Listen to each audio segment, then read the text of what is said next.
Hello, everybody, and welcome to another Dan's Deep Dive. Today, we are getting into Jenny's Tale.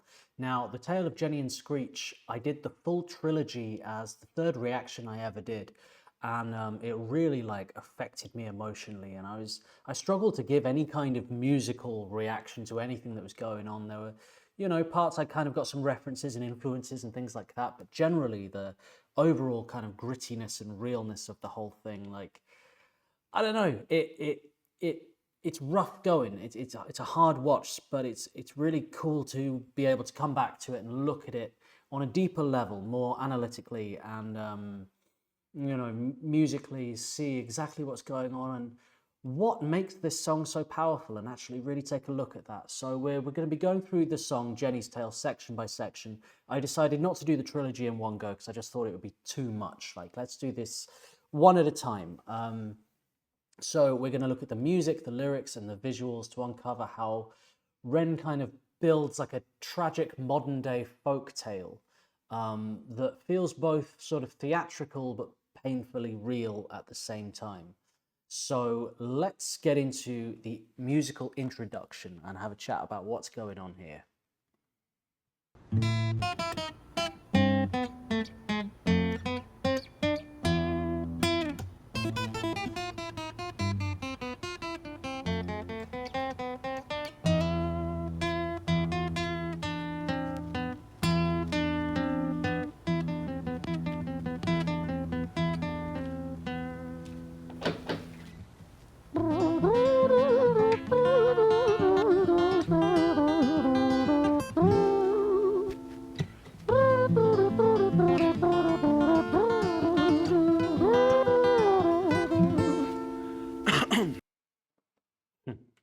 So we've opened up with a delicate finger-picking motif.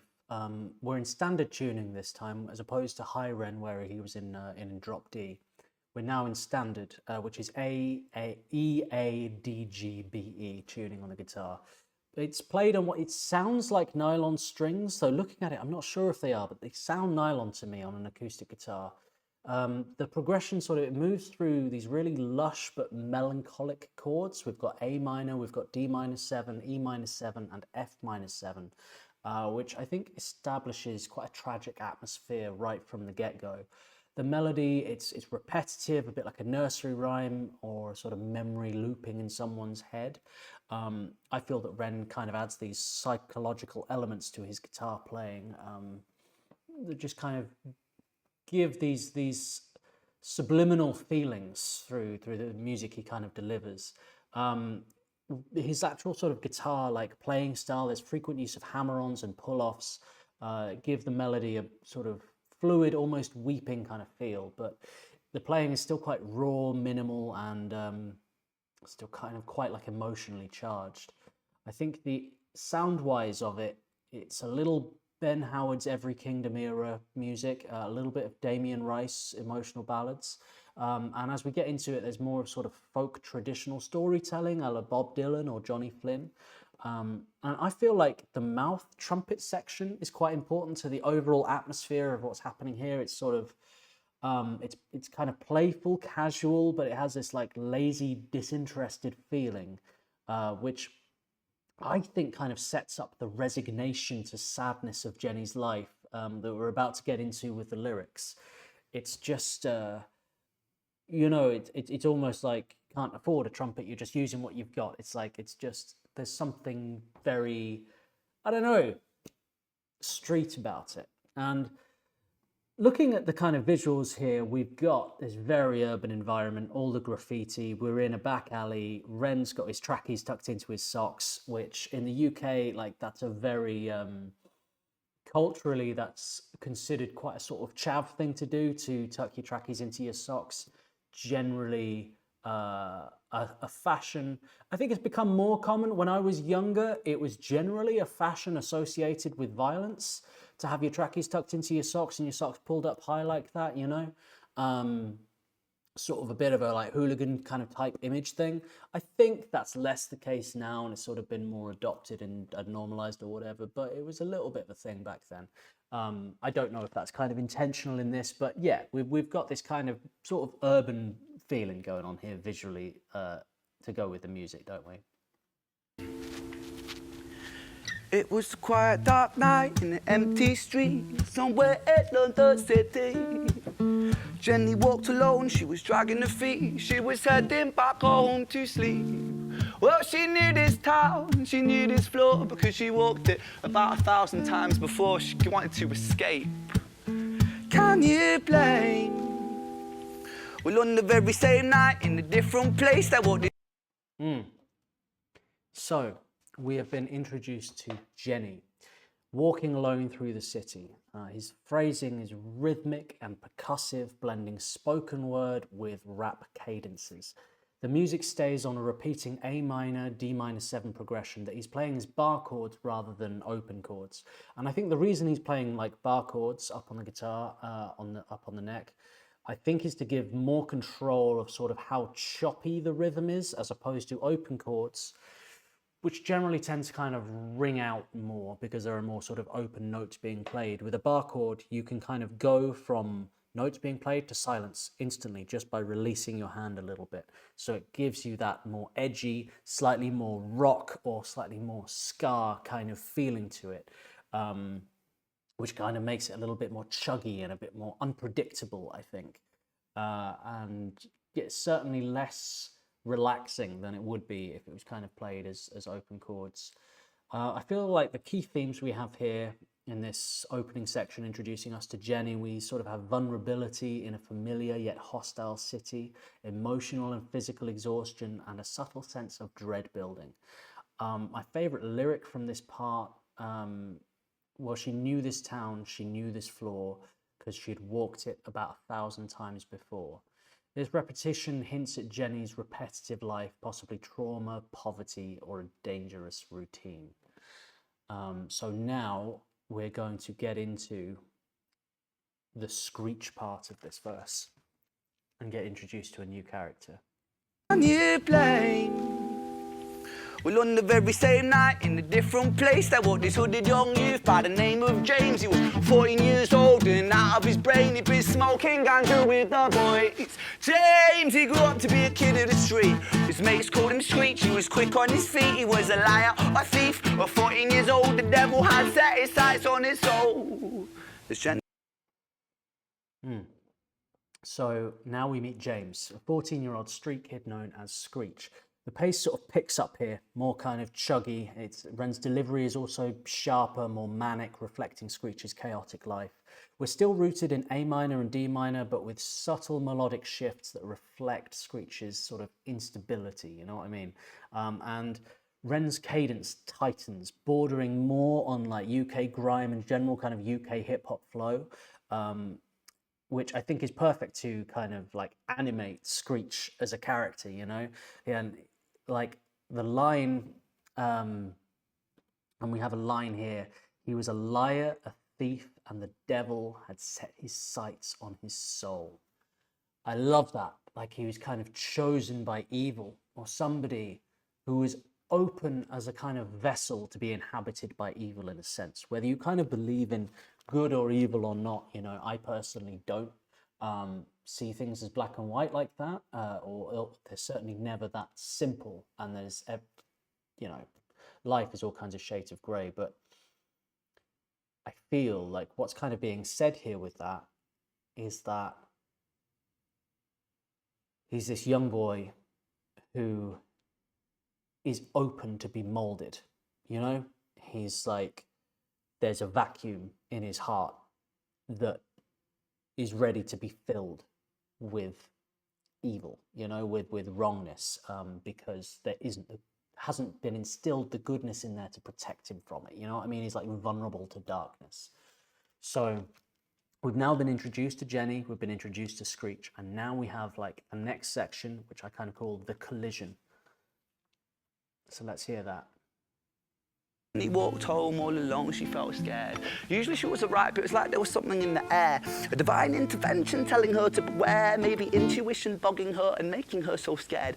Sirens sound in the distance at the beat of Jenny's feet. A symphony of the night that echoes crime on London streets. Jenny turns a corner, their eyes they meet. Up or go Jenny, a boy named Screech.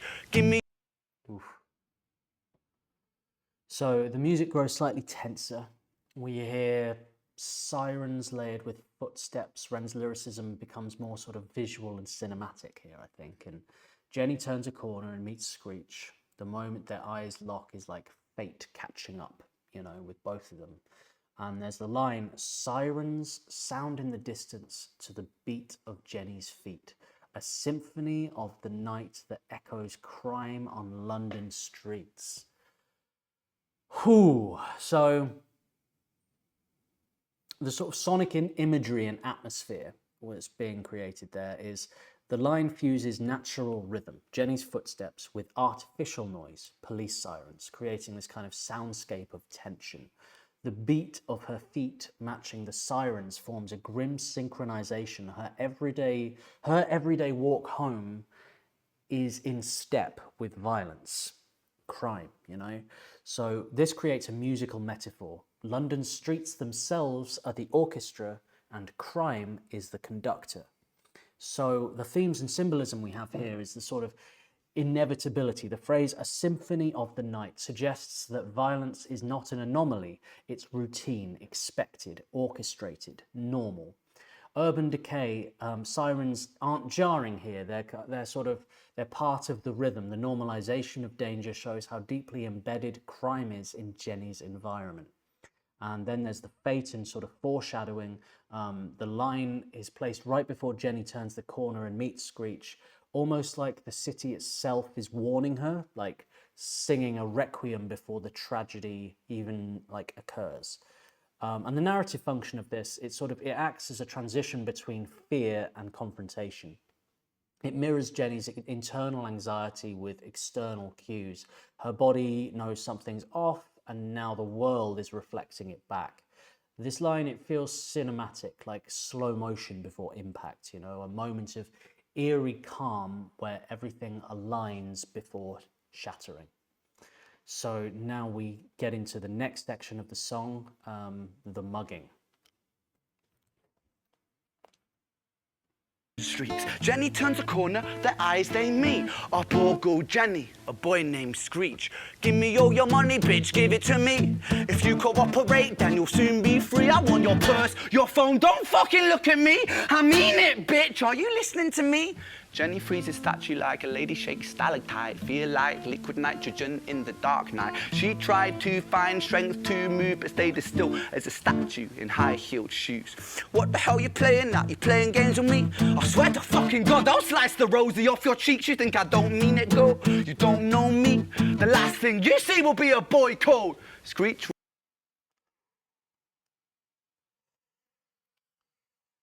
So this section is obviously deeply uncomfortable, right?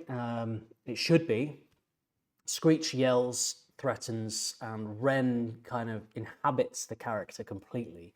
He's not just a very good musician, Ren, he's a very good actor as well. And I've sort of voiced this before, that I really feel that Ren, in the future, I really see him going into kind of theatre or even like film with his creative works. I mean, he's halfway there already with his music videos like this, but you know, like Ren, I really feel could orchestrate some incredible, like gritty dramas and just stories, and it's a direction I really hope he pursues, going down sort of more of the filmmaker or like kind of the acting route, because he's got it as a writer and a performer, and I think that'd be really incredible. But I digress.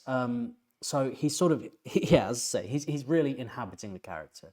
The voice, the body language, the breath control, it's theatrical and intense.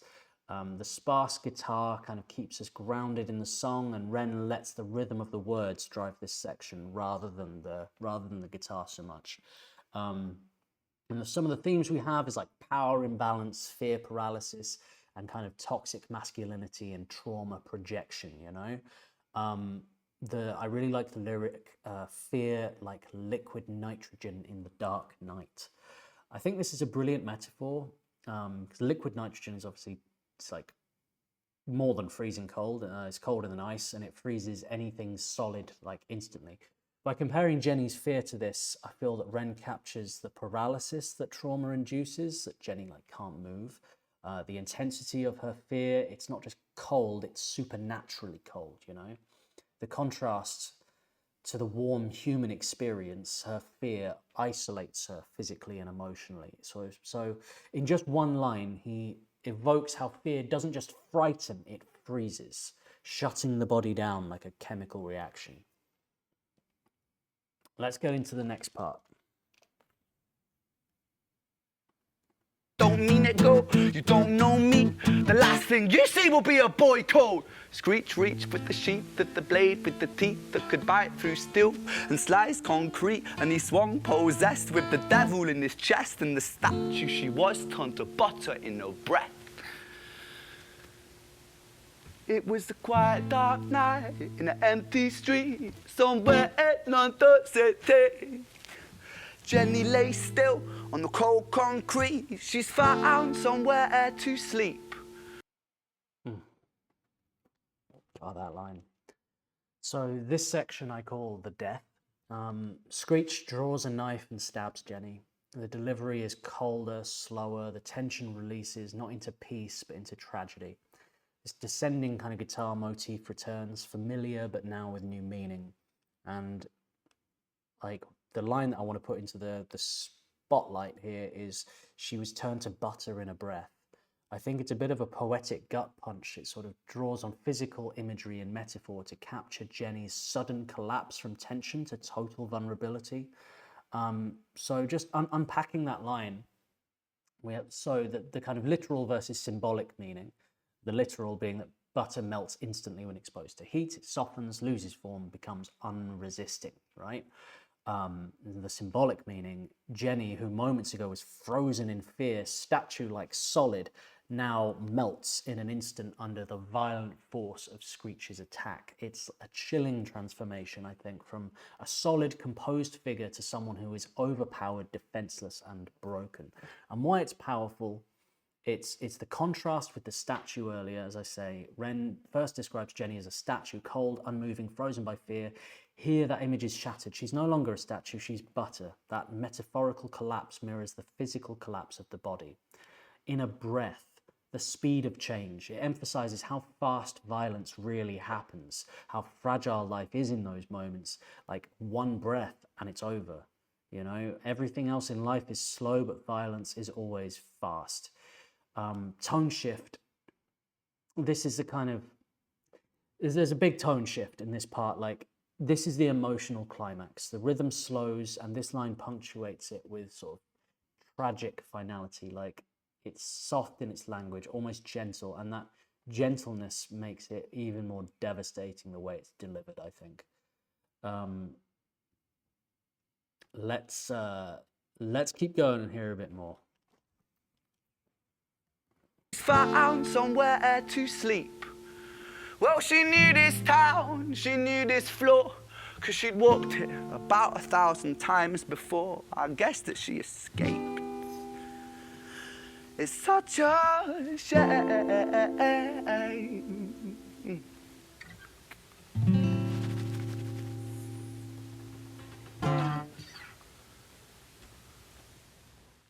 Did you notice?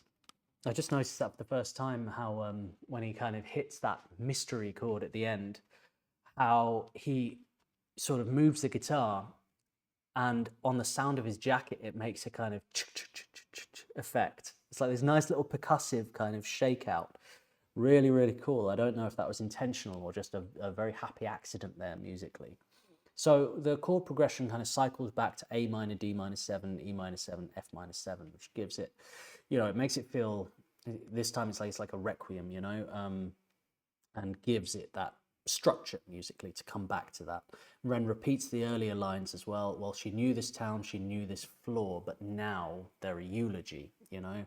And the final lyric is, I guess that she escaped. It's such a shame. Now, this double meaning is brutal, because she escaped through death, not through salvation. There's no hero here, just another name lost to violence. So this song, like, looking at the whole thing,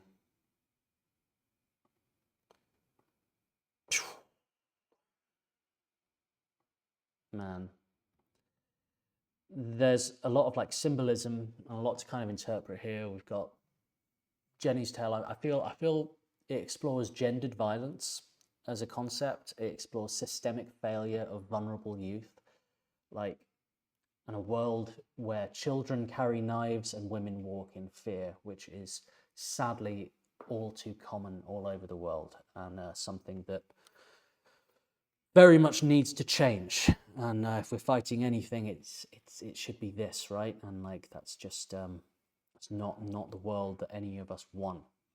Um, what I like about this song is there's no moralizing here. It's just exposure. So Ren just holds a mirror up to society, um, and it's powerful.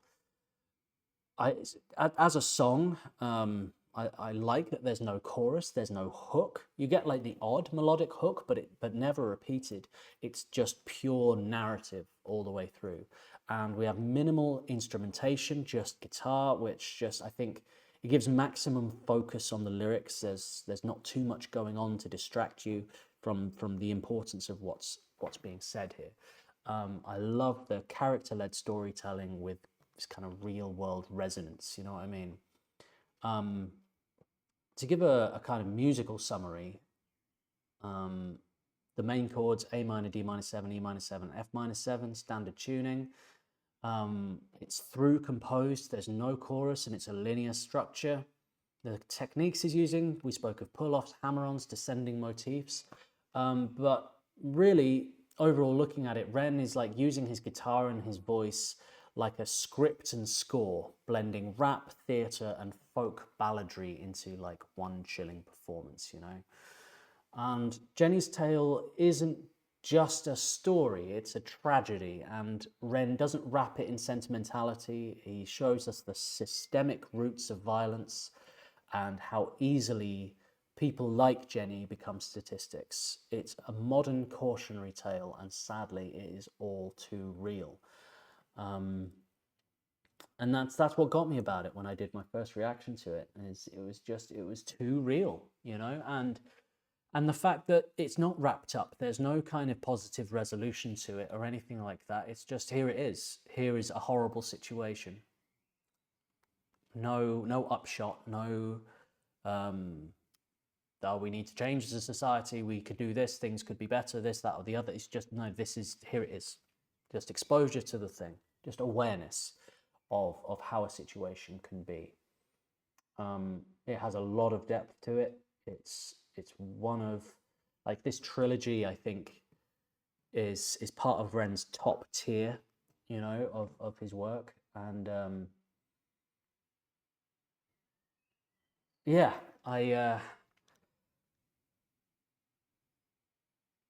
have an interesting kind of relationship with these songs. It's a really weird one. Like on one hand, I really, really love them. On the other hand, I'm almost slightly afraid of them in some sense.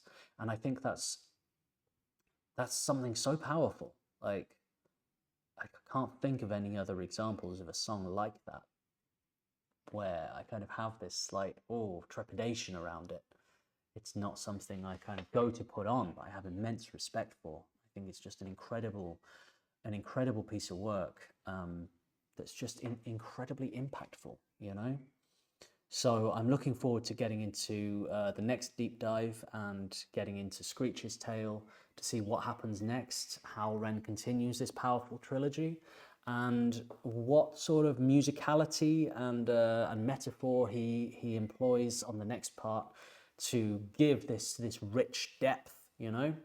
Because this isn't just somebody like rapping with a guitar. You're seeing some poetry in motion here. Like you're seeing some real, there's real depth to his words.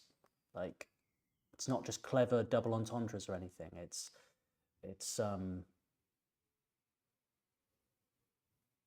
poetically very weighted and heavy. You know, there's a lot to it.